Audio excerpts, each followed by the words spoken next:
Hello everyone. आज के session में अपन डिस्कस करने वाले हैं नेक्स्ट हार्मोन जो कि है प्रोलैक्टिन। हमने लास्ट सेशन के अंदर ग्रोथ हार्मोन और एसीटीएच के बारे में थोड़ी बात करी थी। उसके बाद में प्रोलैक्टिन अभी डिस्कस करेंगे। एफएसएच एंड एलएच वो अपन ने डेवलपमेंटल बायोलॉजी में पढ़ा हुआ है, और बचा टीएसएच हार्मोन तो थायराइड ग्लैंड पढ़ते टाइम उसे डिटेल में पढ़ेंगे, और एसीटीएच दोबारा आ जाएगा अपना जब हम एड्रेनल ग्लैंड को पढ़ेंगे तब। तो कुल मिलाकर के अपन सारे हार्मोन्स देखेंगे। अभी अपन डिस्कस करते हैं रिगार्डिंग प्रोलैक्टिन। तो प्रोलैक्टिन के बारे में कुछ खास बातें।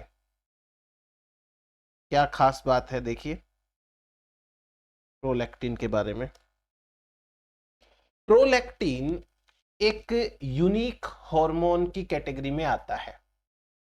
अगर अपन प्यूटिटरी ग्लैंड के 6 हार्मोन की बात करें, टोटल 6 हार्मोन्स होते हैं। अगर हम 6 हार्मोन की बात करें तो बाकी के जो 5 हार्मोन्स हैं वो दूसरी किसी ग्लैंड पे काम करते हैं और ग्लैंड को स्टिमुलेट करते हैं कि वो भी कोई हार्मोन रिलीज करे। जैसे एसीटीएच है वो एड्रिनल ग्लैंड को स्टिमुलेट करेगा तो एड्रिनल ग्लैंड है वो हार्मोन रिलीज करेगी। टीएसएच है वो थायराइड ग्लैंड को स्टिमुलेट करेगा तो थायराइड ग्लैंड है वो भी कुछ ना कुछ हार्मोन रिलीज करेगी, है ना। एफएसएच एलएच ये जो है वो गोनेड्स को स्टिमुलेट करते हैं तो गोनेड्स भी हार्मोन रिलीज करते हैं। और ग्रोथ हार्मोन लीवर को इंड्यूस करता है तो लीवर भी हार्मोन रिलीज करता है।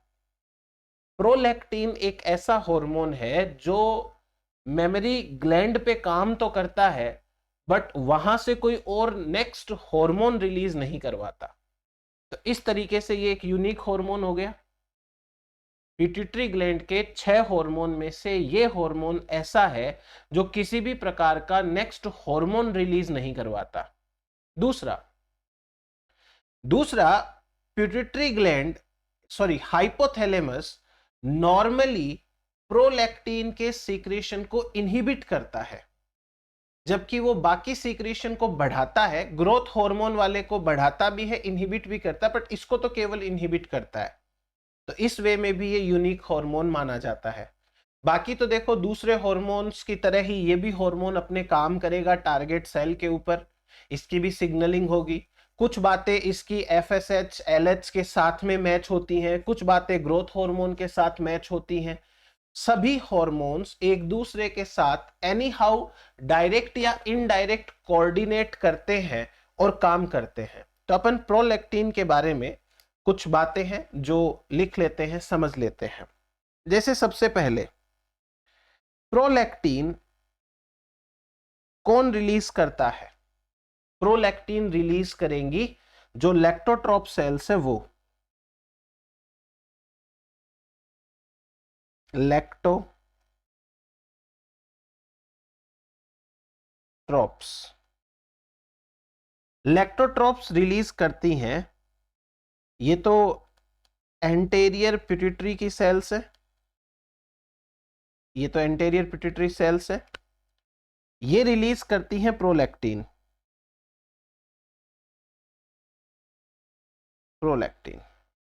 अब ये जो प्रोलैक्टिन होता है ये एक सिंगल पॉलीपेप्टाइड है,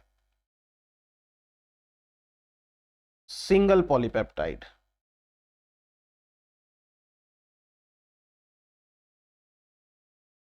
जिसके अंदर 199 अमाइनो एसिड्स होते हैं। ये बात भी अपनी हो रखी है पिछले लेक्चर के अंदर। 199 अमाइनो एसिड्स हैं वो प्रेजेंट होते हैं। अब इस प्रोलैक्टिन की अगर स्ट्रक्चर की बात करें तो इसकी स्ट्रक्चर सिमिलर होती है ग्रोथ हार्मोन से, similar to growth hormone. Structure तो ग्रोथ हार्मोन के जैसी होती है। ये दो तरीके से यूनिक भी होता है। यूनिक कैसे ये यूनिक है देखिए, मैंने बता तो दिया आपको बोल के, बट फिर भी अपन लिख भी लेते हैं ताकि चीजें सही रहे।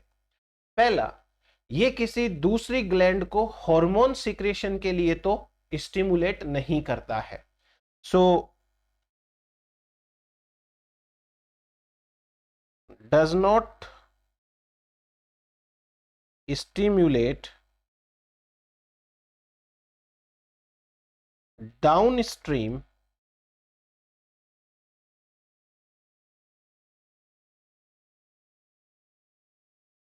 gland to release hormone।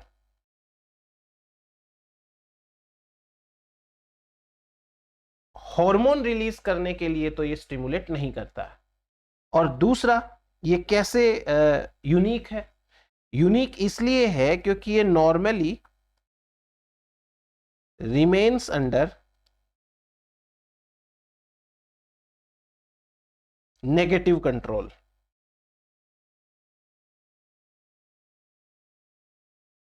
Negative control of hypothalamus. Hypothalamus के नेगेटिव कंट्रोल में रहता है ये नॉर्मली। तो इस तरीके से ये यूनिक भी हो गया हमारे। अब प्रोलैक्टिन का मोस्ट इंपॉर्टेंट रोल क्या है?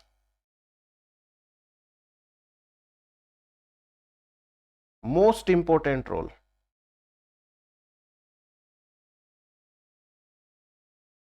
या मोस्ट इंपॉर्टेंट फंक्शन बोल दीजिए। तो इसका मोस्ट इंपॉर्टेंट फंक्शन तो होता है मेमरी ग्लैंड के ऊपर काम करके मिल्क प्रोडक्शन करवाने का। हालांकि ये ब्रेस्ट डेवलपमेंट में भी मदद करता है अलोंग विथ एस्ट्रोजन, लेकिन इसका मेन फंक्शन है टू प्रोड्यूस मिल्क।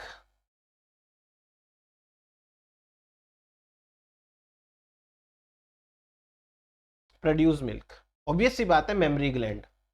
तो ये हो गया इसका मेन फंक्शन। और उसके अलावा इसका एक और काम ये है कि ये इनहिबिट करता है गोनेडोट्रोपिन्स को ड्यूरिंग लैक्टेशन। लैक्टेशन के दौरान, लैक्टेशन का मतलब होता है कि जब कोई फीमेल प्रेग्नेंट होती है, उसके बाद में डिलीवरी हो जाती है बच्चे की, जब वो उसको दूध पिला रही होती है, मतलब वो है पीरियड जब तक दूध आता है, उसे लैक्टेशन पीरियड कहते हैं। इस लैक्टेशन का ही नाम होता है नर्सिंग, यानी अपने बच्चे को नरिशमेंट करना। तो ये क्या करता है प्रोलैक्टिन? गोनेडोट्रोपिन्स, गोनेडोट्रोपिन्स वो होते हैं जो गोनेड से रिलीज होते हैं। एस्ट्रोजन प्रोजेस्टेरोन की बात हो रही है। अब जब गोनेडोट्रोपिन्स इनहिबिट हो जाएंगे तो जाहिर सी बात है ओव्यूलेशन नहीं होगा, क्योंकि ओव्यूलेशन के अंदर आपको पता है प्रोजेस्टेरोन, एस्ट्रोजन, इनकी भी भूमिका होती है। ओव्यूलेशन नहीं होगा, जाहिर सी बात है ओव्यूलेशन नहीं होगा तो सेकंड प्रेगनेंसी के चांस कम रहते हैं, तो वो भी यहाँ पे प्रोसेस हो जाएगी। तो कुल मिलाकर के प्रोलैक्टिन का जो रोल है वो बहुत वाइड है। अपन एक एक करके बात कर लेते हैं। पहले तो इतना समझ में आया आपको, अब आगे बात करेंगे। प्रोलैक्टिन के कई सारे फीचर्स ग्रोथ हार्मोन के साथ में मैच करते हैं। तो मैं आपको एक बार बताता हूं, एक important relation with growth hormone. Growth hormone के साथ में क्या रिलेशन है? जैसे अपन बात करेंगे कुछ इंपॉर्टेंट कंडीशंस की या फैक्टर्स की। फैक्टर्स बोल दीजिए इनको या कंडीशन बोल दीजिए। और इस कंडीशन या फैक्टर के दौरान प्रोलैक्टिन की मात्रा बढ़ेगी कि घटेगी या अनअफेक्टेड रहेगी, और ग्रोथ हार्मोन है उसकी मात्रा बढ़ेगी बॉडी में, घटेगी या अनअफेक्टेड रहेगी, हम ये बात यहां करने वाले हैं। तो आप आराम से ये चीज समझिए। प्रोलैक्टिन जो है वो लैक्टोट्रोप सेल्स रिलीज करती हैं। प्रोलैक्टिन है वो सिंगल पॉलीपेप्टाइड होता है, 199 अमाइनो एसिड का बना होता है और ये ग्रोथ हार्मोन के जैसा का जैसा होता है, it is similar to growth hormone. फिर उसके बाद में यूनिक क्यों है? क्योंकि ये किसी भी ग्लैंड को नहीं बोलता कि तुम कोई हार्मोन रिलीज करो, और ये नॉर्मल कंडीशन में जो है वो नेगेटिव कंट्रोल में रहता है। हाइपोथैलेमस है वो प्रोलैक्टिन इनहिबिटिंग हार्मोन रिलीज करती है। अभी और अपन बात करेंगे बहुत सारी चीजों के बारे में, तो एक बार तो आप इतना समझिए, ठीक है। अब बात करते हैं इनके रिलेशन की अलोंग विथ ग्रोथ हार्मोन। जैसे जब हम सो रहे होते हैं ड्यूरिंग स्लीप, तो स्लीप के दौरान प्रोलैक्टिन की मात्रा बढ़ती है, ज्यादा बढ़ती है। 2 बार लिखा है, इसका मतलब ज्यादा बढ़ती है। और ग्रोथ हार्मोन की मात्रा भी ज्यादा बढ़ती है, तो मतलब ड्यूरिंग स्लीप ये दोनों हार्मोन ज्यादा रिलीज होते हैं, ठीक है। नर्सिंग जब होती है, लैक्टेशन होता है, नर्सिंग होती है, जब बच्चे का केयरिंग होती है, तो इस कंडीशन के अंदर प्रोलैक्टिन की मात्रा तो बहुत ज्यादा बढ़ती है और ग्रोथ हार्मोन जो है वो नॉट चेंज्ड। तो एन का मतलब यहां पे रहेगा नॉट चेंज्ड, ये चेंज नहीं होता है। क्लियर? फिर तीसरी कंडीशन देखिए, जब बच्चा दूध पीता है तब ब्रेस्ट स्टिमुलेट होते हैं, क्योंकि निपल्स के अराउंड मैक्नो रिसेप्टर्स प्रेजेंट होते हैं, और अगर वो स्टिमुलेट होंगे तो प्रोलैक्टिन की मात्रा तो बढ़ेगी, लेकिन ग्रोथ हार्मोन का इससे कोई लेना देना नहीं है। देन नेक्स्ट, जब हमें स्पेशली फीमेल्स को स्ट्रेस कंडीशन आती है, तो ड्यूरिंग स्ट्रेस प्रोलैक्टिन की मात्रा काफी बढ़ती है, ग्रोथ हार्मोन की मात्रा भी काफी बढ़ती है। तो इसका मतलब दोनों ओवरलैप कर रहे हैं ये चीजें, जहां करेक्टर सेम आ रहा है वहां ओवरलैपिंग हो रही है। फिर यदि बॉडी के अंदर ग्लूकोज की मात्रा कम हो जाए, हाइपोग्लाइसेमिया, ग्लूकोज की मात्रा कम हो जाए, तो हमने ये देखा था कि हाइपोग्लाइसेमिया के अंदर ग्रोथ हार्मोन ज्यादा बनता है, सीक्रेट होता है। इस दौरान प्रोलैक्टिन भी सीक्रेट होता है, बट उतना ज्यादा नहीं होता है।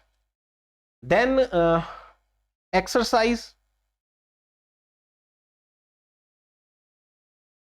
जब हम एक्सरसाइज करते हैं तो ड्यूरिंग एक्सरसाइज दोनों की मात्रा बढ़ती है नॉर्मली, मतलब बहुत ज्यादा भी नहीं, ड्रास्टिक चेंज नहीं आते हैं। फिर उसके बाद में इंटरकोर्स, तो ड्यूरिंग इंटरकोर्स फीमेल के अंदर प्रोलैक्टिन की मात्रा बढ़ेगी और ग्रोथ हार्मोन नॉट अफेक्टेड या नॉट चेंज्ड रहेगा। प्रेगनेंसी, तो प्रेगनेंसी के दौरान प्रोलैक्टिन की मात्रा बहुत ज्यादा बढ़ती है और ये बिल्कुल भी मतलब वैसे चेंज नहीं आता इसके अंदर, तो इसका प्रेगनेंसी से कोई रिलेशन नहीं है ग्रोथ हार्मोन का। अगर एस्ट्रोजन की बात करें तो एस्ट्रोजन जो है वो इसको बढ़ाता है और एस्ट्रोजन का ग्रोथ हार्मोन पे भी इंक्रीज इफेक्ट रहता है। फिर उसके बाद में यदि टीआरएच, थायरोट्रोपिन रिलीजिंग हार्मोन की बात करें तो टीआरएच प्रोलैक्टिन की मात्रा को बढ़वाएगा और ग्रोथ हार्मोन को ज्यादा कुछ भी स्टिमुलेट नहीं करेगा। फिर 2 केमिकल्स हैं, उन केमिकल्स के बारे में लिखना पड़ेगा क्योंकि ये पूछा जा सकता है। एक तो है फेनोथायाजीन्स,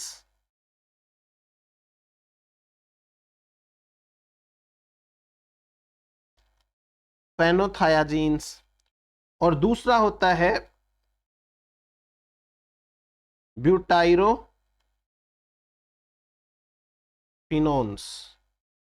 ब्यूटाइरोफिनोन्स। और ये दोनों केमिकल्स प्रोलैक्टिन की मात्रा बढ़ाते हैं, ग्रोथ हार्मोन पे ज्यादा फर्क नहीं पड़ता है। ये हो गया। अब ओपोइड्स की बात करते हैं, ओपियोइड्स की। ओपियोइड्स दोनों की मात्रा बढ़ाएंगे। अगर ग्लूकोज की बात करें अपन, ग्लूकोज, जब ग्लूकोज की कमी हो जाती है तब कमी के दौरान तो दोनों की मात्रा बढ़ती है, लेकिन जब ग्लूकोज ज्यादा है या ग्लूकोज अवेलेबल है तो प्रोलैक्टिन तो नॉट स्टिमुलेटेड या नॉट अफेक्टेड रहता है, और ये जो ग्रोथ हार्मोन है ये डिक्रीज हो जाता है। ग्रोथ हार्मोन ग्लूकोज की वजह से डिक्रीज होता है। ये लास्ट लेक्चर में बात हो गई। अगर सोमेटोस्टेटिन है तो सोमेटोस्टेटिन का मतलब हो गया कि ग्रोथ हार्मोन इनहिबिटिंग हार्मोन, तो वो इसे कुछ नहीं कहेगा बट यहां पे मात्रा डिक्रीज कर देगा ग्रोथ हार्मोन की। अगर एल डोपामीन है या एल डोपा है, एल डोपा, डोपामीन, ये दोनों क्या करते हैं, प्रोलैक्टिन की मात्रा को हद से ज्यादा कम कर देते हैं। डोपामीन और डोपा जो है वो प्रोलैक्टिन की मात्रा को कम करता है, जबकि ये ग्रोथ हार्मोन की मात्रा को बढ़ा देते हैं, दोनों के दोनों। तो इनका उल्टा दोनों का है, ये तो आप जरूर याद रखेंगे। फिर उसके बाद में एपोमोर्फिन, एपोमोर्फिन, एपोमोर्फिन क्या करता है, प्रोलैक्टिन की मात्रा को कम करता है और ग्रोथ हार्मोन की मात्रा को बढ़ाता है। और फिर से एक केमिकल का नाम लिखते हैं अपन, ब्रोमोक्रिप्टिन और इर्गट डेरिवेटिव्स। ये दोनों क्या करते हैं, प्रोलैक्टिन की मात्रा को कम करते हैं और ये मात्रा को बढ़ा देते हैं ग्रोथ हार्मोन की। देखिए ये कुछ छोटी छोटी चीजें हैं जो आपको ध्यान रखनी है। अब कुछ और बेसिक बातें करते हैं, जैसे हम प्रोलैक्टिन का प्लाज्मा लेवल देखते हैं। प्रोलैक्टिन प्लाज्मा लेवल, अब प्रोलैक्टिन का प्लाज्मा लेवल है वो मेल एंड फीमेल के अंदर अलग अलग रहेगा। रीजन इज दैट कि मेल्स के अंदर प्रोलैक्टिन जो है वो कोई बहुत ज्यादा बनता भी नहीं है और विशेष काम करता भी नहीं है। ये 5 नैनोग्राम पर ml होता है इन मेल्स और 8 नैनोग्राम पर ml होता है इन फीमेल्स। ये है नॉर्मल वाली कंडीशन, नॉर्मल मात्रा है वो मैंने बताई आपको। और एक और चीज देखो, दो चीजें हैं, एक तो है हाइपोथैलेमस, हाइपोथैलेमस, और एक है इनफंडिबुलम, इनफंडिबुलम। हाइपोथैलेमस और इनफंडिबुलम समझ गए, जो पिट्यूटरी का स्टाक है वो। और दूसरी तरफ है प्रोलैक्टिन का सीक्रेशन, प्रोलैक्टिन सीक्रेशन। अब देखना, हाइपोथैलेमस प्रोलैक्टिन सीक्रेशन को इनहिबिट करता है, प्रोलैक्टिन सीक्रेशन है उसको इनहिबिट करेगा, प्रोलैक्टिन इनहिबिटिंग हार्मोन रिलीज करके। पर आपको पता है जो इनफंडिबुलम की सेल्स होती हैं, ये सेल्स प्रोलैक्टिन सीक्रेशन को बढ़ाती हैं, यानी कि प्रोलैक्टिन स्टिमुलेशन का काम करती है, सीक्रेशन का स्टिमुलेशन कराती है, ये काम करती हैं। तो ये एक मतलब एक ही एरिया है, एक ग्लैंड है, उसके दो पार्ट्स है या मतलब दो एरिया है, वो अलग अलग काम कर रहे हैं। हाँ, ह्यूमन के अंदर यदि अपन बात करें, ह्यूमन में, तो प्रोलैक्टिन रिलीजिंग हार्मोन होता है या नहीं होता है इसके बारे में पता नहीं, मतलब कि हम श्योर नहीं है कि ऐसा कोई सब्सटेंस बॉडी के अंदर निकल रहा है जो प्रोलैक्टिन सीक्रेशन को बढ़ाए। सो ये हुआ अपने पास में चीजें। अब और एक बात, जैसे होता क्या है कि जो प्रोलैक्टिन है, खुद प्रोलैक्टिन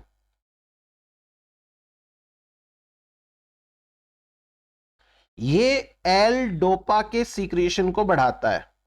प्रोलैक्टिन इंक्रीज करता है एल डोपा सीक्रेशन, ठीक है। एल डोपा का सीक्रेशन होगा, एल डोपा का सीक्रेशन होगा तो ये डोपा कन्वर्ट होता है डोपामीन में, डोपामीन में। डोपामीन को छोड़ दिया जाता है, डोपामीन है उसको छोड़ दिया जाएगा मेडियन इमिनेंस में, मेडियन इमिनेंस में छोड़ दिया जाएगा। और फिर वहां से आता हुआ ये डोपामीन, वहां से आता हुआ ये डोपामीन जो लैक्टोट्रॉप सेल्स है,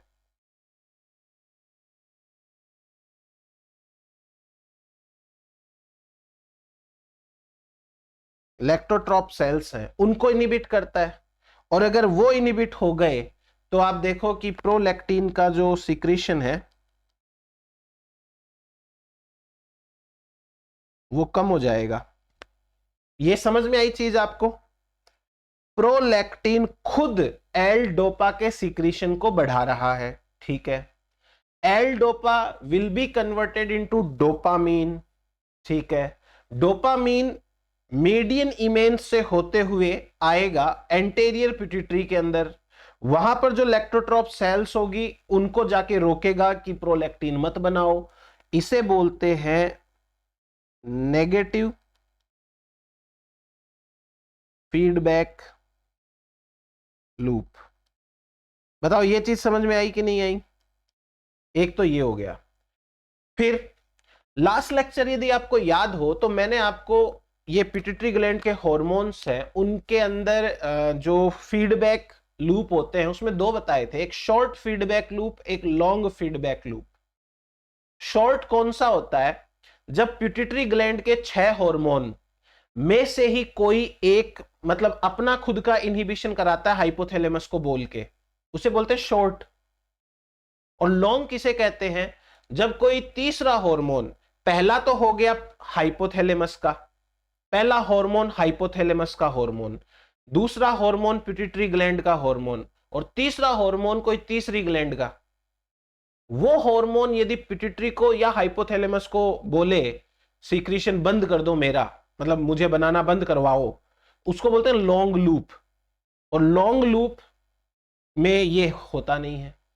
प्रोलैक्टिन किसी भी तीसरे हार्मोन का सीक्रेशन नहीं कराता, प्रोलैक्टिन मेमोरी ग्लैंड पे काम करता है और वो ग्लैंड कोई हार्मोन सीक्रेट नहीं करती। इसका मतलब ये हुआ कि इसका लॉन्ग लूप फीडबैक इनहिबिशन नहीं हो सकता। ये बात इंपॉर्टेंट है। There would be no long loop feedback inhibition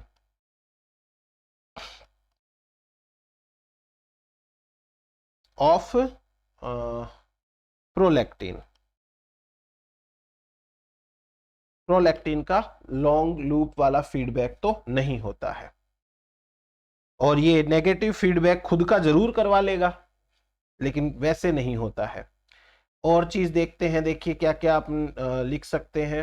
exercise के दौरान बढ़ता है, ये लिख दिया, और सोते समय ये बढ़ता है, प्रेगनेंसी के दौरान बढ़ता है, और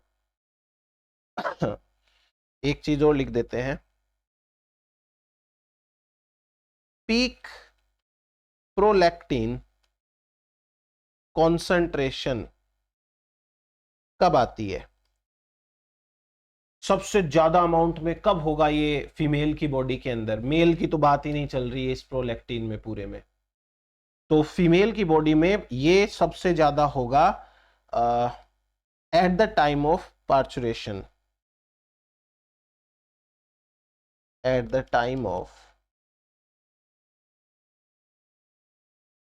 पार्चुरेशन।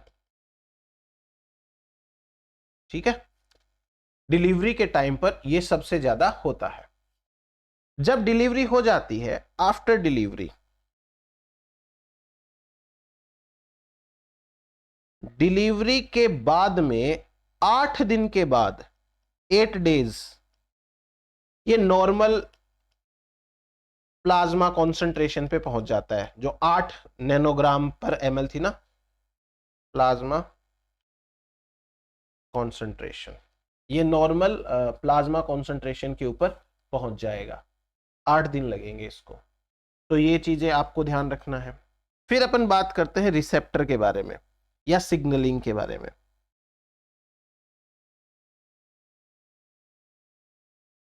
Signalling of prolactin. तो मैं आपको बस सिंपल सा 2 बातें बोलूंगा यहां पे। पहली बात, इसका जो रिसेप्टर होता है वो वही होता है जो ग्रोथ हार्मोन का होता है। दूसरी बात, इस सिग्नलिंग में भी जैक स्टेट एक्टिवेट होते हैं। तो बस ये 2 चीजें आपको ध्यान रखनी है। रिसेप्टर इसका वही है जो ग्रोथ हार्मोन का है, और सिग्नलिंग इसकी जैक स्टेट पाथवे वाली होती है। सो पहला, इसका रिसेप्टर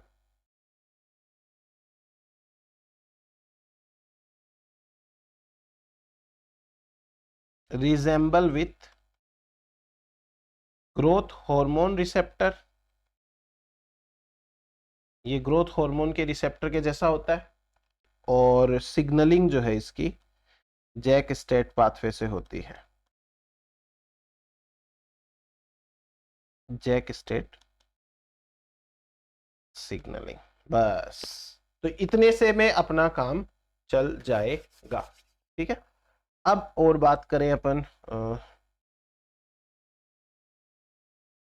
प्रोलैक्टिन बेसिकली गोनेडोट्रोपिन्स जो होते हैं उनके इफेक्ट को सप्रेस करता है। प्रोलैक्टिन, प्रोलैक्टिन, तो प्रोलैक्टिन क्या करेगा? पहली बात, ये इनहिबिट करता है गोनेडोट्रोपिन्स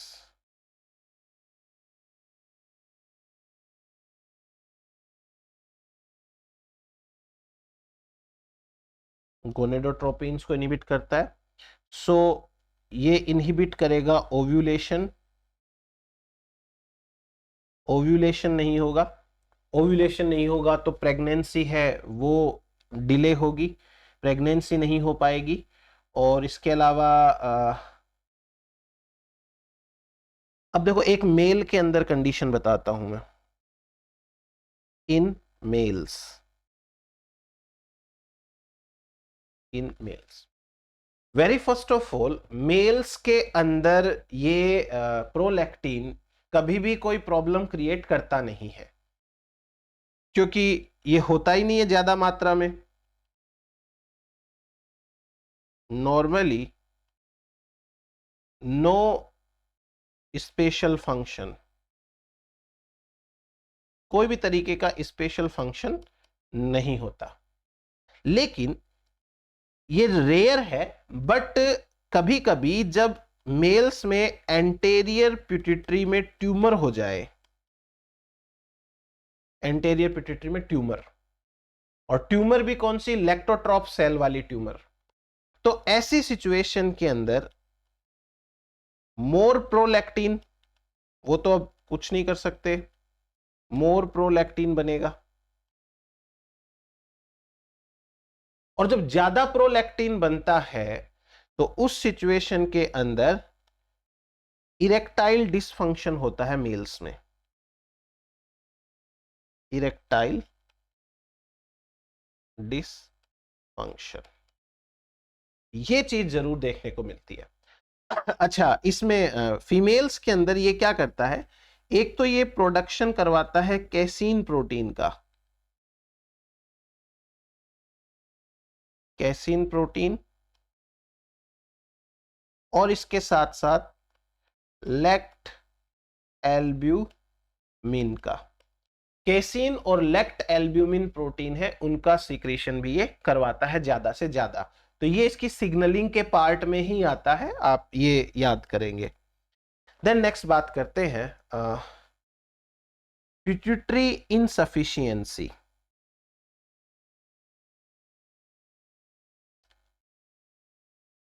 पिट्यूटरी इनसफिशिएंसी,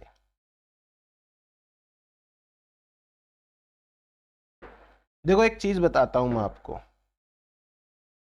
कभी कभी क्या होता है कि पिट्यूटरी ग्लैंड के आसपास कोई ट्यूमर हो जाए आसपास, तो वो ट्यूमर बढ़ती बढ़ती पिट्यूटरी को सप्रेस करती है, और ऐसे सप्रेशन की वजह से पिट्यूटरी ग्लैंड के अंदर ब्लड का फ्लो डिस्टर्ब हो जाता है।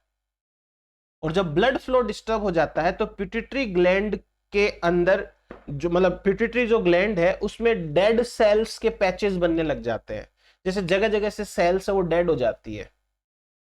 अब यदि ऐसा हुआ तो जो हॉर्मोन्स बनने चाहिए थे वो नहीं बनेंगे, और वो नहीं बनेंगे तो हाइपोपिट्यूटरिज्म हो जाएगा। उसी कंडीशन को बोलते हैं पिट्यूटरी इनसफिशिएंसी। तो ये क्यों हुआ?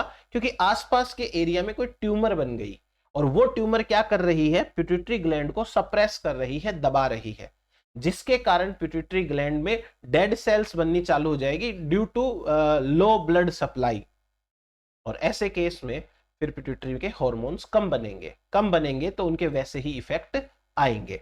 सो होता क्या है देखो, मान लीजिए कि कोई ट्यूमर हो गई,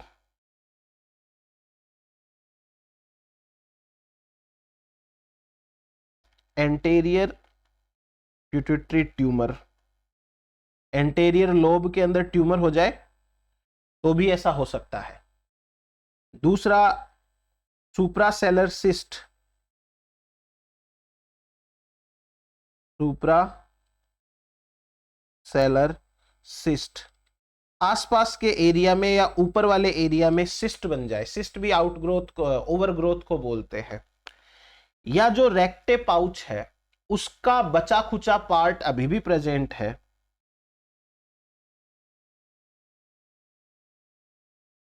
रेमनेंट ऑफ रेक्टे पाउच एनलार्ज। ये तीन कंडीशन समझ लो। एंटेरियर पिट्यूटरी है उसको ट्यूमर हो जाए, या फिर सुप्रासेलर कोई सिस्ट वगैरह बन जाए, या फिर रेमिनेंट ऑफ रेक्टे पाउच। वैसे तो ये जो है पूरा का पूरा एंटेरियर पिट्यूटरी बन जाता है, बट कुछ बच गया और वो एनलार्ज हो जाए। इन तीनों केसेस के अंदर पिट्यूटरी ग्लैंड है, स्पेशली एंटेरियर पिट्यूटरी ग्लैंड है, वो कंप्रेस होती है, वो दब जाती है।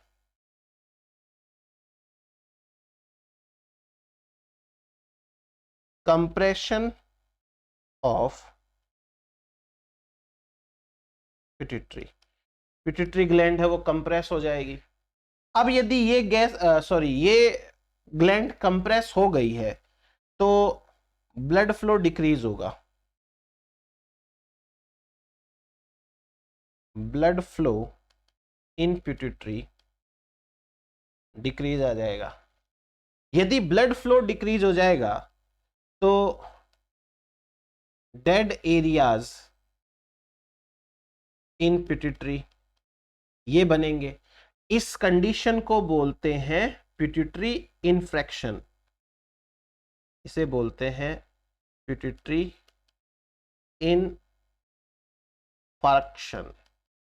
इनफार्क्शन, पिट्यूटरी इन्फ्रैक्शन। डेड एरिया बनने चालू हो जाते हैं। यदि ऐसा हुआ तो थोड़े टाइम पे इसमें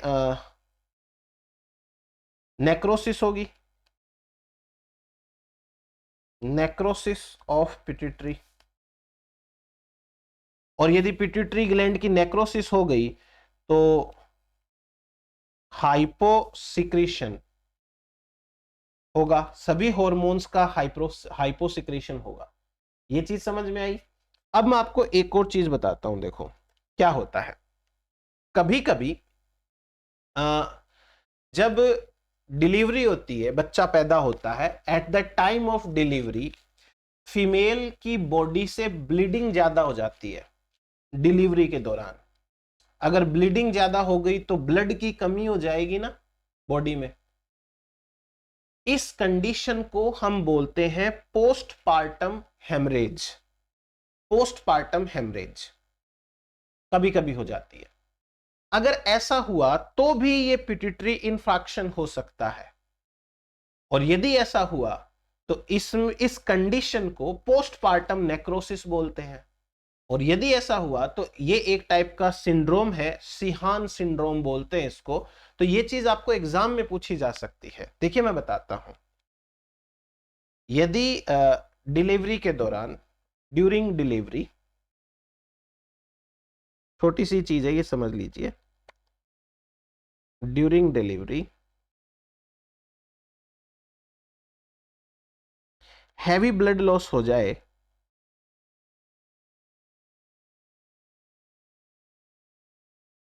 तो इस कंडीशन को हम क्या बोलेंगे? इसे बोलेंगे post partum haemorrhage.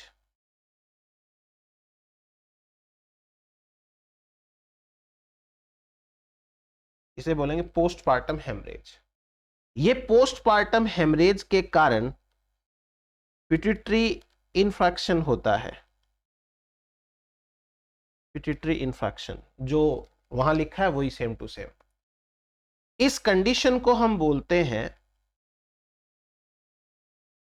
Postpartum necrosis.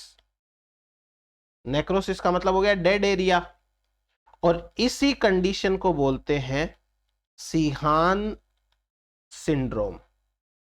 Sheehan एक लेडी का नाम था, उस लेडी में ऐसा पहली बार देखा गया, सो उनके नाम पे ये सिंड्रोम का नाम रखा गया है।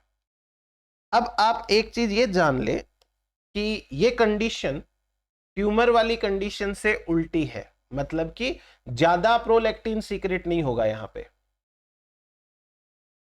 मेल्स के अंदर ऐसा हो, rare in the rare case होता है। तो आप यहां जरूर हम लिख लेंगे कि in males pituitary infection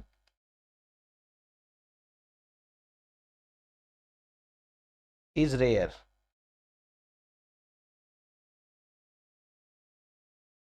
Extremely rare. ये एक्सट्रीमली रेयर होता है।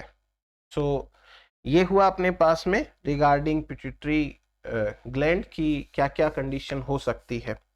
अब मैं और बताता हूं आपको पिट्यूटरी ग्लैंड सिक्रीशन। ठीक है, चलिए एक और चीज बताता हूं मैं। देखो ह्यूमन के अंदर जो प्लेसेंटा बनेगी वो कुछ प्रोटीन सीक्रेट करती है जिन्हें लैक्टोजेंस कहते हैं।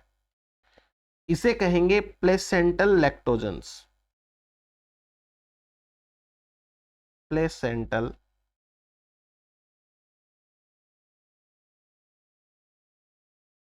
लैक्टोजेंस। Placental lactogens by placenta, obvious सी बात है, नाम से भी स्पष्ट होगा, दिख रहा होगा। ये प्लेसेंटल लैक्टोजेंस क्या करते हैं? पहली बात, ये इंक्रीज करते हैं ग्लूकोज प्रोडक्शन को, ग्लूकोज का प्रोडक्शन बढ़ाते हैं। दूसरी बात, ये ब्रेस्ट डेवलपमेंट को स्टिमुलेट करते हैं।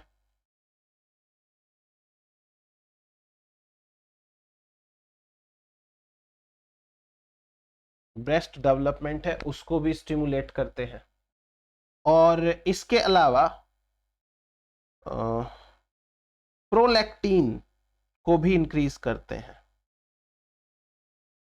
प्रोलैक्टिन, तो ये लैक्टोजन से उनका काम हो गया। और एक चीज, यदि बहुत ज्यादा प्रोलैक्टिन है, टू मच प्रोलैक्टिन, जो मोस्टली किस कंडीशन में होगा? ट्यूमर की कंडीशन में। तो ये FSH एंड LH दोनों को इनहिबिट करता है। तो ये हुआ अपने पास में एक बार पिट्यूटरी ग्लैंड के बारे में थोड़ी बात है। अब अपन बात करते हैं लैक्टेशन की। लैक्टेशन क्या होता है? लैक्टेशन का मतलब होता है मिल्क का प्रोडक्शन और मिल्क का रिलीज होना, उसे हम लैक्टेशन बोलते हैं। बट ब्रॉडली लैक्टेशन के अंदर काफी सारी चीजें आ जाती है, क्योंकि एक लंबी प्रोसेस है। तो इस प्रोसेस के अंदर जैसे ब्रेस्ट डेवलपमेंट, दूसरा मिल्क प्रोडक्शन,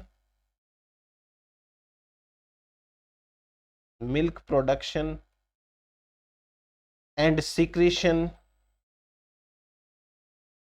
मिल्क प्रोडक्शन भी होगा, सीक्रेशन भी होगा, है ना। मेनली तो भाई लैक्टेशन का मतलब यही हुआ, फिर milk production and milk secretion. पर ब्रेस्ट डेवलपमेंट के बिना वो नहीं होगा। तो ये तो एक लंबी प्रोसेस है। बाई मेमरी ग्लैंड ये लिख सकते हैं अपन, बाई मेमरी ग्लैंड्स। तो ये एक बार के लिए बात हो गई हमारे पास में। अब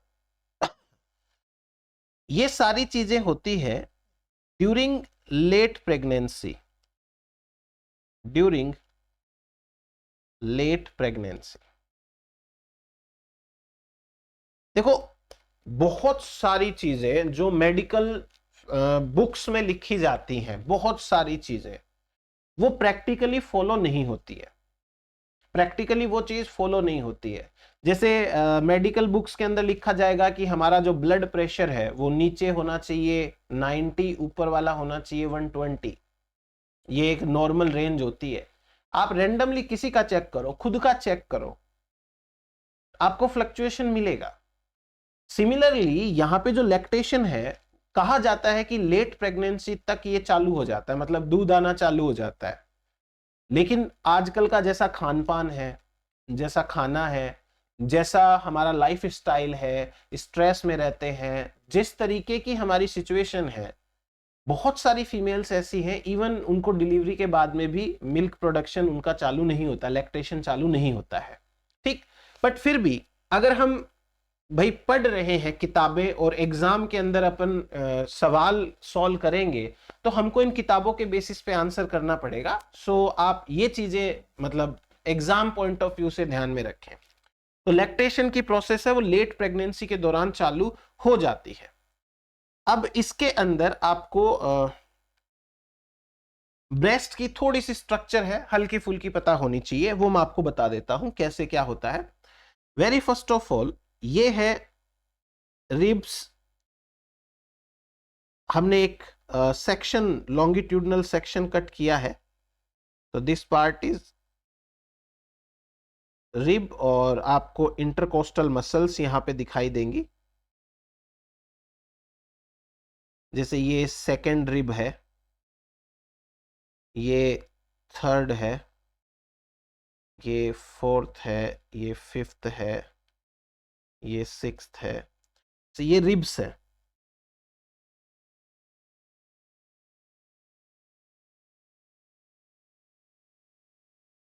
समझ गए? और रिब्स के बीच में जो मसल्स हैं वो इंटरकोस्टल मसल्स है। ये इंटरकोस्टल मसल्स।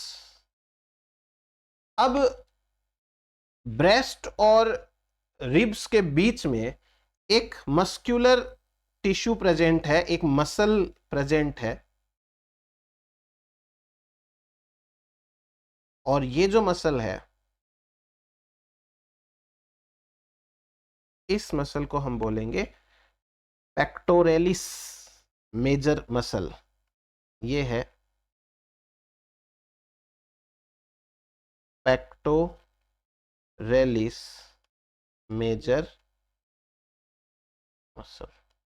ठीक, कोई दिक्कत नहीं है, ये मसल हो गई। अब यदि अपन एक ब्रेस्ट के स्ट्रक्चर की बात करें तो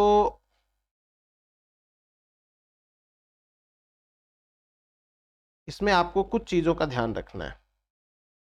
फर्स्ट ऑफ ऑल, ब्रेस्ट के अंदर बहुत सारी डक्ट्स प्रेजेंट होती हैं और ये डक्ट्स जो हैं वो सारी की सारी अल्टीमेटली निप्पल के अंदर आके खुलती हैं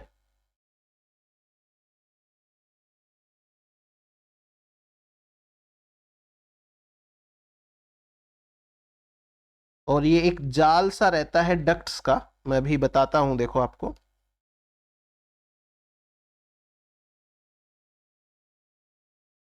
मैं अभी यहां पे ना 3 तरीके की डक्ट्स बना देता हूं, 2 तरीके की डक्ट्स बना देता हूं, सॉरी।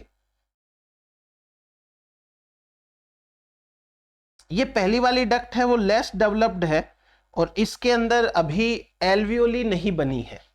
ये डक्ट्स जो हैं ये ब्रांच्ड तो है बट इसमें एल्वियोली नहीं बनी है अभी। दूसरी डक्ट है जिसके अंदर काफी ज्यादा और वेल डेवलप्ड एल्वियोलीज बन चुकी हैं। एल्वियोली टर्म हम छोटे छोटे सैक के लिए इस्तेमाल करते हैं, जैसे अपन ने लंग्स के अंदर भी बात करी थी।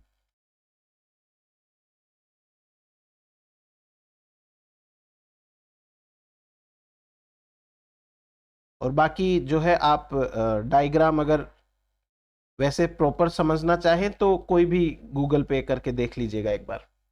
एंड देन बहुत ज्यादा, इतनी ज्यादा एल्वियोलीज बन गई हैं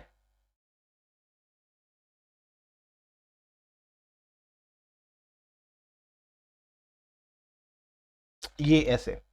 बाकी जगह के ऊपर फैट जमा होती है और फैट के कारण ब्रेस्ट का डेवलपमेंट होता है। तो ये जो पूरा का पूरा एरिया है, this is fat.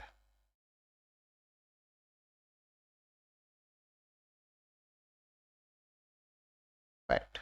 Now labelling समझते हैं अपन यहां पे। ये तो है फैट, एक चीज जो कि डेवलप होती है ड्यूरिंग द ब्रेस्ट डेवलपमेंट।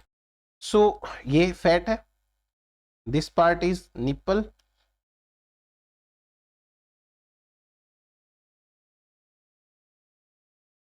जो प्रोटोथीरिया होते हैं ना, जिनको हम एग लेइंग मैमल्स बोलते हैं, इनके अंदर निप्पल्स एब्सेंट होते हैं और जो मिल्क है वो उनके फर से आता है। ये चीज इंपॉर्टेंट है। दूसरा देखो, ये तो है डक्ट, डक्ट, और ये है अनडेवलप्ड एल्वियोलीज, अनडेवलप्ड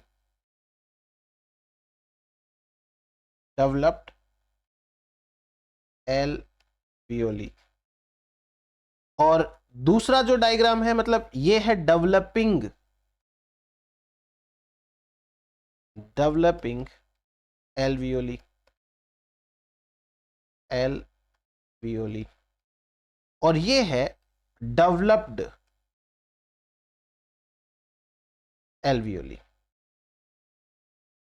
ठीक है, अभी मैं आपको बता दूंगा कि इनका डेवलपमेंट है वो कैसे होता है, कौन से हार्मोन रेगुलेट करते हैं। बेसिकली एस्ट्रोजन प्रोजेस्टेरोन है। देखो, एस्ट्रोजन अलोंग विथ प्रोलैक्टिन, देखो एस्ट्रोजन प्रोलैक्टिन की कॉन्सेंट्रेशन या सीक्रेशन को बढ़ाएगा, ये अटपटी बात है।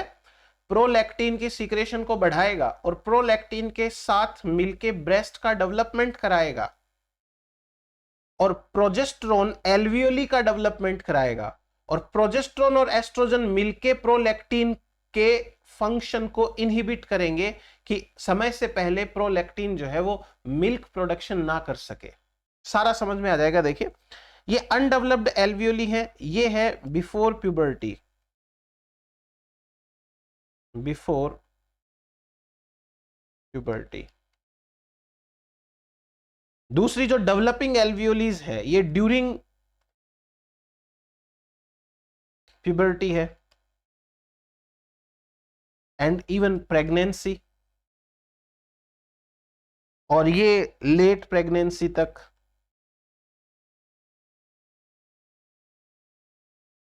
तो इस प्रकार से ब्रेस्ट की स्ट्रक्चर और उसके डिफरेंट पार्ट्स। अब अपन चीजें जो है हार्मोन लेवल की वो लिख लेते हैं। देखिए, मैंने ये बता दिया लैक्टेशन की मतलब परिभाषा क्या होती है। उसके बाद अपन बात करते हैं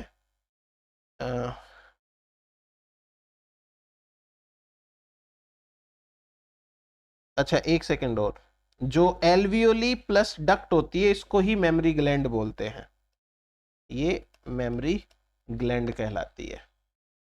चलिए अब अपन बात करते हैं हार्मोन लेवल के ऊपर बात करेंगे। वेरी फर्स्ट ऑफ ऑल, जो एल्वियोली सेल्स होती हैं,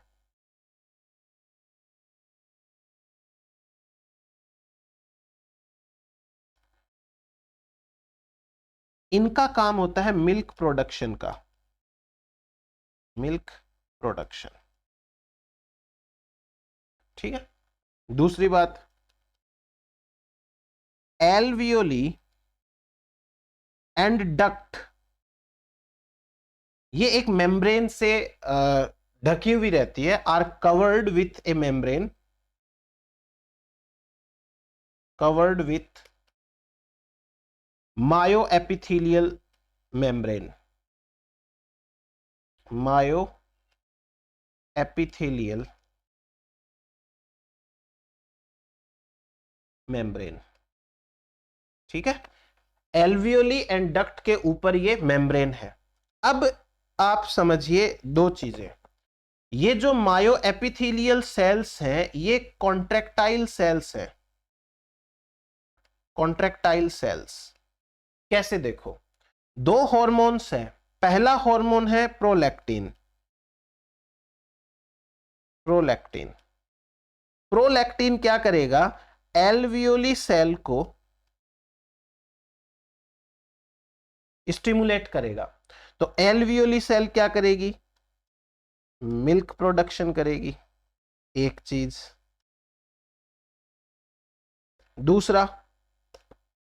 दूसरा हार्मोन है ऑक्सीटोसिन। ऑक्सीटोसिन क्या करेगा, ये मायो एपिथेलियल सेल को कॉन्ट्रैक्ट कराएगा, मायो एपिथेलियल सेल कॉन्ट्रैक्शन। तो ये कॉन्ट्रैक्शन का काम करेगा। और जब मायो एपिथेलियल की सेल्स अंदर की तरफ सिकुड़ेगी तो डक्ट और एल्वियोली दोनों पे प्रेशर गिरेगा, इसकी वजह से होगा मिल्क इजेक्शन। तो ये दोनों हार्मोन किस तरीके से काम कर रहे हैं ये समझ में आ गया आपको। फिर और चीज देखते हैं, ब्रांचिंग हो ही गई है। ओके, अभी देखो,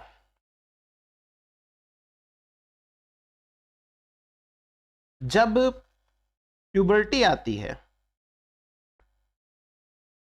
eight puberty in females, at puberty oestrogen की अमाउंट बढ़ती है। ठीक है। एस्ट्रोजन क्या करता है, प्रोलैक्टिन की अमाउंट बढ़ाता है। एस्ट्रोजन प्रोलैक्टिन की अमाउंट बढ़ाता है। ठीक। अब एस्ट्रोजन एंड प्रोलैक्टिन मिलके, oestrogen and prolactin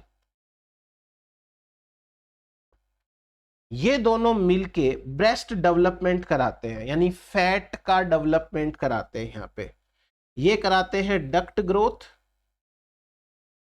duct growth. दूसरा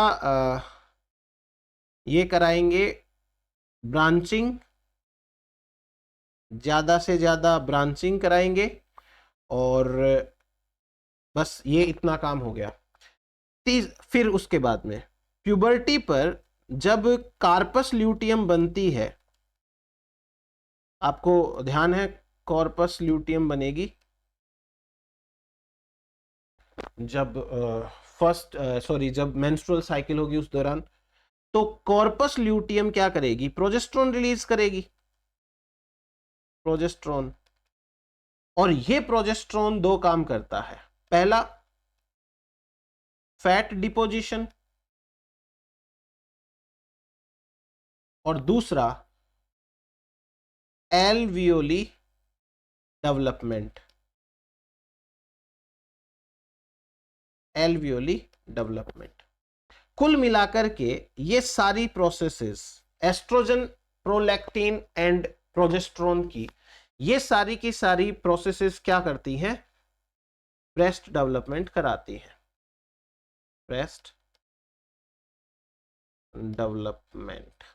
तो ये हुई एक बार हमारे पास में regarding the breast development process. फिर एक यूनिक चीज बताता हूं। अभी तो हमने बोला एस्ट्रोजन ने प्रोलैक्टिन की मात्रा बढ़ाई, इधर एस्ट्रोजन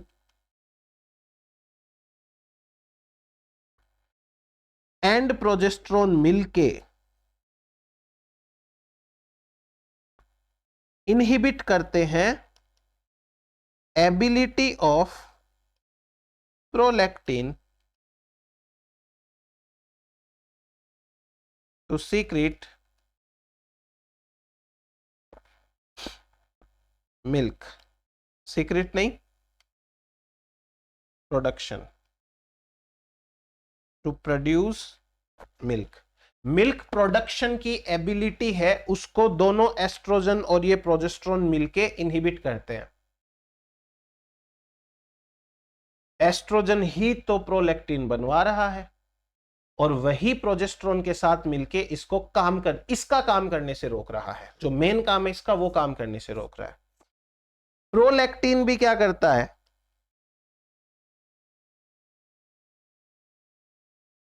FSH-LH को इनहिबिट करेगा। अगर ये दोनों इनहिबिट हो गए तो इन दोनों के इनहिबिशन से एस्ट्रोजन एंड प्रोजेस्टेरोन ये कम हो जाएंगे। तो मतलब प्रोलैक्टिन इनकी मात्रा कम करा रहा है, एस्ट्रोजन एंड प्रोजेस्टेरोन मिलके इसको काम करने से रोक रहे हैं, इसकी मात्रा कम नहीं करा रहे, बढ़ा तो रहे हैं मात्रा। तो एस्ट्रोजन प्रोलैक्टिन का प्रोडक्शन तो बढ़ा ही रहा है, पर वो उसको काम करने से भी रोक रहा है। और प्रोलैक्टिन इनडायरेक्टली FSH-LH दोनों को मात्रा कम कर देगा, सॉरी डायरेक्टली, तो फिर इनडायरेक्टली एस्ट्रोजन प्रोजेस्टेरोन की मात्रा भी कम हो जाएगी। ये इतनी सी बात अपने को ध्यान में रखनी है। फिर उसके बाद में एक और चीज बताता हूं मैं। ड्यूरिंग प्रेगनेंसी बात करते हैं।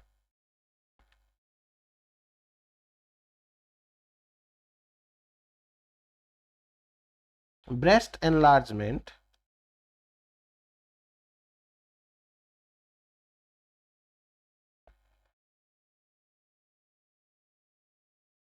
ड्यूरिंग प्रेगनेंसी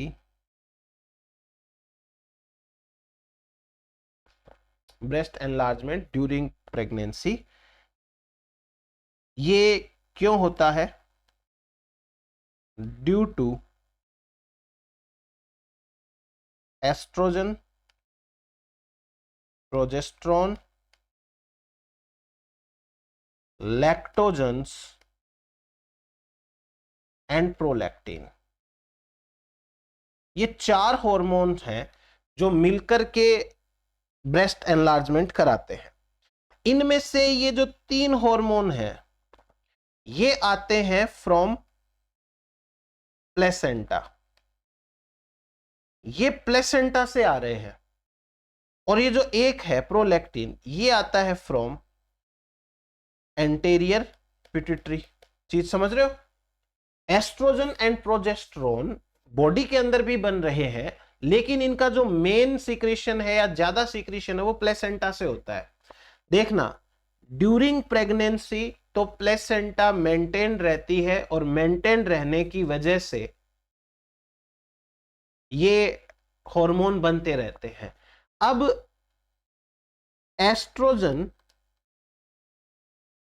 एंड प्रोजेस्टेरोन क्योंकि ज्यादा है तो ये दोनों मिलके क्या कर रहे हैं? प्रोलैक्टिन एबिलिटी, अब वो पीछे लिखा वही बात है प्रोलैक्टिन की एबिलिटी है उसको कम कर रहे हैं। कर दिया इन्होंने कम। अब देखना, आफ्टर बर्थ, आफ्टर बर्थ जैसे ही बर्थ हो गया प्लेसेंटा तो टूट गई, placenta removed from female body. भाई फीमेल की बॉडी से प्लेसेंटा तो हट गई। Placenta was the biggest source of oestrogen and progesterone during pregnancy, और वो बिगेस्ट सोर्स है गया। इसके जाते ही शार्प डिक्रीज होता है एस्ट्रोजन एंड प्रोजेस्टेरोन का, शार्प डिक्रीज। और इनके डिक्रीज होते ही प्रोलैक्टिन क्या करेगा, स्टिमुलेट करेगा मिल्क प्रोडक्शन को। तो ऐसा कुछ चलता रहता है। ये चीजें आपको ध्यान में रखनी है यहां इतनी सारी। और उसके अलावा देख लेता हूं मैं कुछ। एस्ट्रोजन का हो ही गया, ठीक है। प्रेगनेंसी के दौरान मिल्क क्यों नहीं आता है, उसके पीछे का रीजन ये है, during pregnancy there will be no lactation. और रीजन पूछे तो रीजन ये रहा, क्योंकि इस दौरान एस्ट्रोजन प्रोजेस्टेरोन और डिलीवरी है उससे रिमूव हो जाती है। एस्ट्रोजन सीक्रेशन तो बढ़ाता है लेकिन काम करने से रोकता है। चलो ये हो गया। अब एक सिंपल सा आपको फ्लो चार्ट में ये सारी चीजें वापस से एक्सप्लेन करके बोल देता हूं। जब बच्चा दूध पीता है उसे बोलते हैं सकलिंग। सकलिंग, जब बच्चा दूध पीता है तो निपल्स के ऊपर मैक्नो रिसेप्टर्स होते हैं। मैक्नो रिसेप्टर्स ऑन निपल, ठीक है। अब जब निपल के ऊपर जो मैक्नो रिसेप्टर्स हैं ये सिग्नलिंग करते हैं, और ये सिग्नलिंग जाती है हाइपोथैलेमस के पास। हाइपोथैलेमस, ठीक। और ये इधर जाती है पोस्टेरियर पिट्यूटरी के पास। पोस्टेरियर पिट्यूटरी और हाइपोथैलेमस दोनों के पास। और ये है एक न्यूरल सिग्नलिंग, ठीक। वैसे वाली सिग्नलिंग नहीं है, ये न्यूरल सिग्नलिंग है। Neural signalling. इस सिग्नलिंग के दौरान जो हाइपोथैलेमस है उसको बोला जाएगा कि प्लीज डोपामिन कम कर दो। डोपामिन कम कर देगा।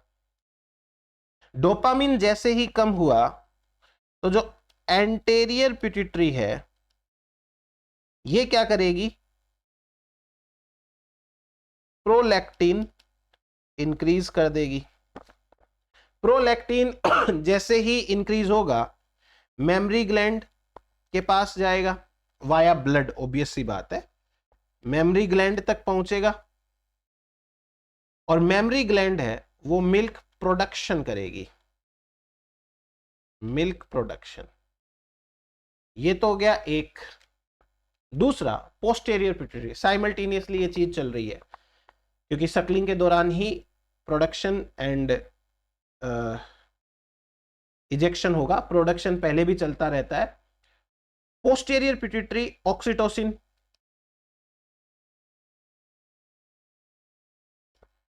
रिलीज करेगी। वो वैसे तो न्यूरो हॉर्मोन्स होते हैं तो वो न्यूरॉन्स है, बट ऑक्सीटोसिन यहां से आउट आएगा। ये क्या करेगा, कॉन्ट्रैक्शन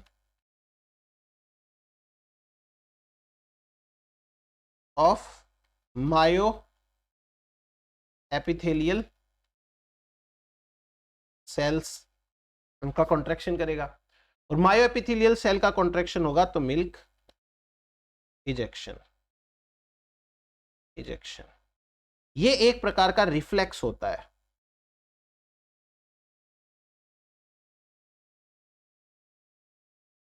रिफ्लेक्स,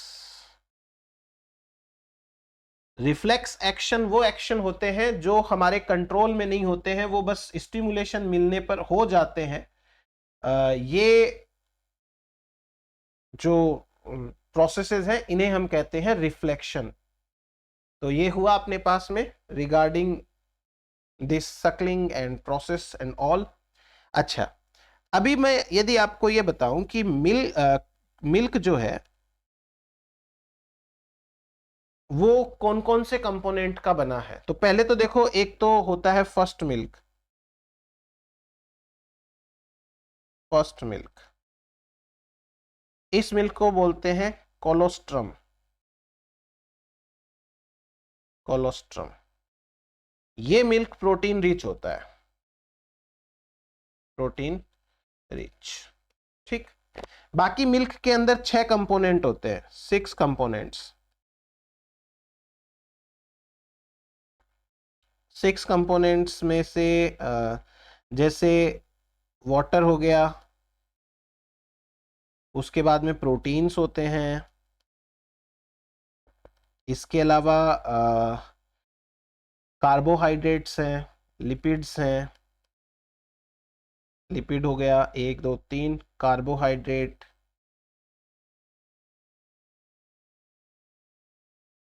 इसमें लैक्टोज शुगर है जिसको मिल्क शुगर बोलते हैं, 4 हो गए।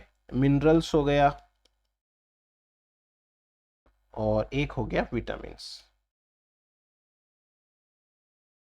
तो ये टोटल 6 कंपोनेंट्स होते हैं। देन कोलेस्ट्रम एंड मिल्क दोनों के अंदर, मिल्क में भी, मिल्क का मतलब तो देखो एक रेगुलर बेसिस पे जो मिल्क होता है वो उसकी बात हो रही है, और कोलेस्ट्रम जो है वो स्पेशल टाइप की मिल्क की बात हो गई। तो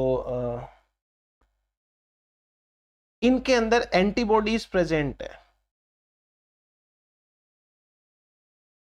एंटीबॉडीज, और ऑब्वियस सी बात है सीक्रेटरी एंटीबॉडी है IgA, जिसे SIgA भी बोल सकते हैं, सीक्रेटरी एंटीबॉडी।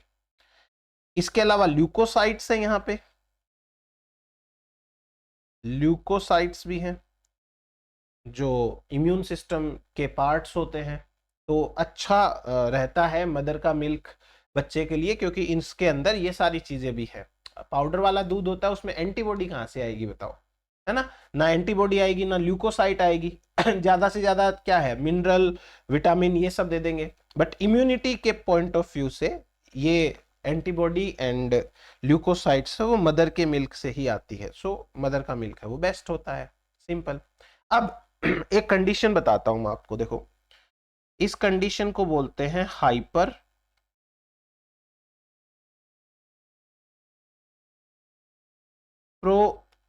प्रोलैक्टिनेमिया। सिचुएशन समझो, प्रोलैक्टिन ज्यादा सीक्रेट हो रहा है तो हाइपर प्रोलैक्टिनेमिया हो गया ये। इसका कारण होता है ट्यूमर, ट्यूमर ऑफ लैक्टोट्रॉप्स। यूजुअली आप पिट्यूटरी ट्यूमर बोल सकते हो, कोई वैसे ठीक है, कोई गलत चीज नहीं है, पिट्यूटरी ट्यूमर बोल सकते हो।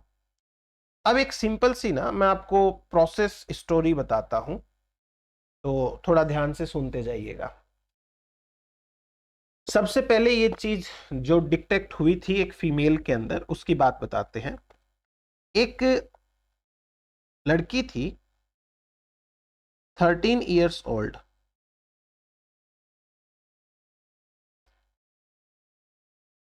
13 इयर्स ओल्ड गर्ल है एक, ठीक।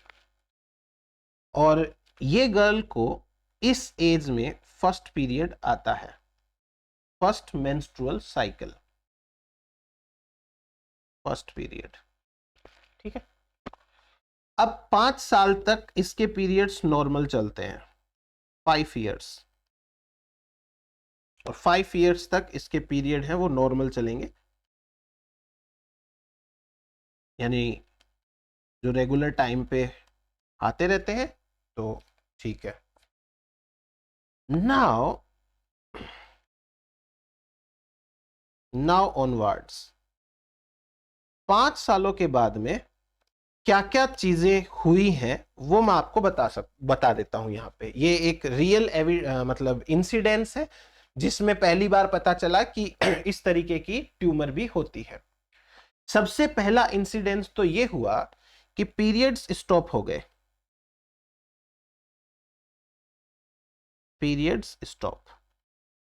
यूजुअली ये मेनोपोज आता है वो 45 इयर्स की एज के बाद आता है, ये अभी आ गया। इस कंडीशन को बोलते हैं सेकेंडरी, पीरियड्स इसके स्टॉप हो गए, इस कंडीशन को बोलते हैं सेकेंडरी एमिनोरिया। ये कंडीशन कहलाती है सेकेंडरी एमिनोरिया, टाइम से पहले पीरियड का रुक जाना, पीरियड स्टॉप बिफोर टाइम। तो इस कंडीशन को बोलेंगे सेकेंडरी एमिनोरिया। एक चीज। दूसरी चीज, इस लड़की को पेरिफेरल विजन का लॉस हो गया, पेरिफेरल या टेम्पोरल भी बोलते हैं इसको, टेम्पोरल विजन लॉस। इसका मतलब क्या है? इसका मतलब यह है कि एक काम करो, आप अपने कमरे में या जहां भी बैठे हो तो सामने जो दीवार है उस दीवार पे एक पॉइंट को देखो, कोई भी एक पॉइंट, चाहे बिजली का जो आपके स्विच बोर्ड लगा है उसको देखो, एक बार कंटिन्यू उसको देखो और ये चीज फील करो कि आपको उस स्विच बोर्ड के आसपास का भी थोड़ा एरिया दिख रहा है, चीजें दिख रही है ना, क्या पड़ा हुआ है वहां पे। समझ में आया? इस विजन को बोलते हैं पेरिफेरल विजन, यानी हमारी आंखें सीधी जिसको देख रही है उसके दोनों साइड में भी थोड़ा एरिया है, उसमें रखी हुई चीजें हमको समझ में तो आ ही रही है क्या रखा हुआ है, उस पर फोकस करोगे तो वो दिख जाएगी। इसे कहते हैं पेरिफेरल विजन। ये भी उस लड़की का लॉस हो गया, ठीक है। देन उसके बाद में इसको हेडेक चालू हुई। ये एक दिन की बात नहीं है, सारी की सारी ये लंबी प्रोसेस है, उसके दौरान ये सब हुआ। फिर उसके बाद में इस लड़की में लैक्टेशन चालू हुआ, लैक्टेशन स्टार्ट। अब लैक्टेशन स्टार्ट हुआ है, इस कंडीशन को बोलते हैं ग्लैक्टोरिया, इस कंडीशन को बोलते हैं ग्लैक्टोरिया। ग्लैक्टोरिया का मतलब होता है इनएप्रोप्रिएट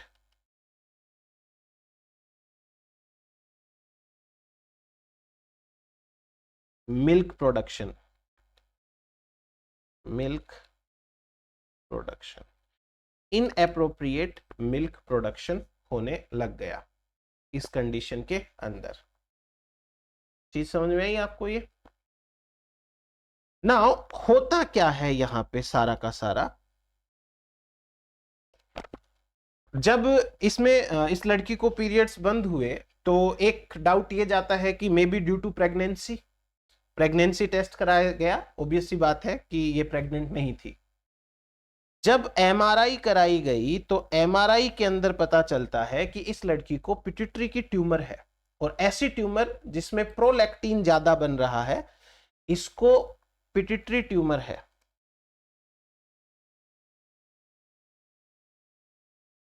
पिट्यूटरी ट्यूमर, और वो ट्यूमर भी लैक्टोट्रोप सेल की है। तो अब मैं आपको दूसरा जो इसका साइड है वो भी एक्सप्लेन कर देता हूं। लैक्टोट्रोप सेल की ये ट्यूमर हो गई, और इस ट्यूमर को बोलेंगे प्रोलैक्टिनोमास। ये है प्रोलैक्टिनोमा, ये इसकी ट्यूमर है। Now do try to understand. Very first of all, इस लड़की का हाइपोथैलेमस हाई डोपामिन प्रोड्यूस कर रहा था, क्योंकि ये तो नॉर्मल था, तो ये तो हाई डोपामिन रिलीज करेगा। हाई डोपामीन यदि रिलीज हो रहा है, लेकिन बट लैक्टोट्रॉप ट्यूमर है, लैक्टोट्रॉप की इसमें ट्यूमर है, तो लैक्टोट्रॉप ट्यूमर है तो भाई प्रोलैक्टिन ज्यादा बनेगा, प्रोलैक्टिन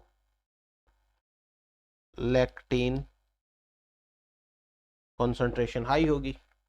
और जो प्रोलैक्टिन की कॉन्सेंट्रेशन हाई हुई है तो इसने मेमोरी ग्लैंड के ऊपर काम किया, मेमोरी ग्लैंड, जिसकी वजह से इसको इनएप्रोप्रिएट इजेक्शन हुआ, मिल्क का लैक्टेशन हुआ, तो ग्लैक्टोरिया हो गया इसको, ग्लैक्टोरिया। ठीक है, ये तो ग्लैक्टोरिया वाली प्रॉब्लम हो गई। दूसरी बात देखिए, जब प्रोलैक्टिन की कॉन्सेंट्रेशन ज्यादा होती है तो प्रोलैक्टिन हाइपोथैलेमस को इनहिबिट करेगा, हाइपोथैलेमस। अब हाइपोथैलेमस इनहिबिट हो गया तो जीएनआरएच कम बनेगा, जीएनआरएच कम बनेगा तो एलएच एंड एफएसएच कम बनेंगे, एलएच एंड एफएसएच कम बनेंगे तो एस्ट्रोजन प्रोजेस्टेरोन ये कम, एस्ट्रोजन एंड प्रोजेस्टेरोन ये कम बनेंगे। अब आपको ये ध्यान हो, एफएसएच क्या करता है, फॉलिकल स्टिमुलेटिंग हार्मोन है, वो ग्राफियन फॉलिकल के जो फॉलिकल सेल्स होते हैं oocyte के, उनको स्टिमुलेट करता है, तो जिससे एस्ट्रोजन ज्यादा बनता है। और जब एलएच सर्ज होता है तब ओव्यूलेशन होता है, फिर वो कार्पस लूटियम प्रोजेस्टेरोन ज्यादा बनाती है। यहां एफएसएच भी कम है, एलएच भी कम है, तो कुल मिलाकर के एस्ट्रोजन प्रोजेस्टेरोन कम हो गया, तो there would be no periods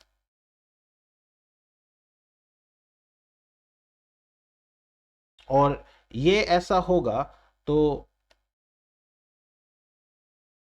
amenorrhoea, ये एमिनोरिया कंडीशन आ जाएगी।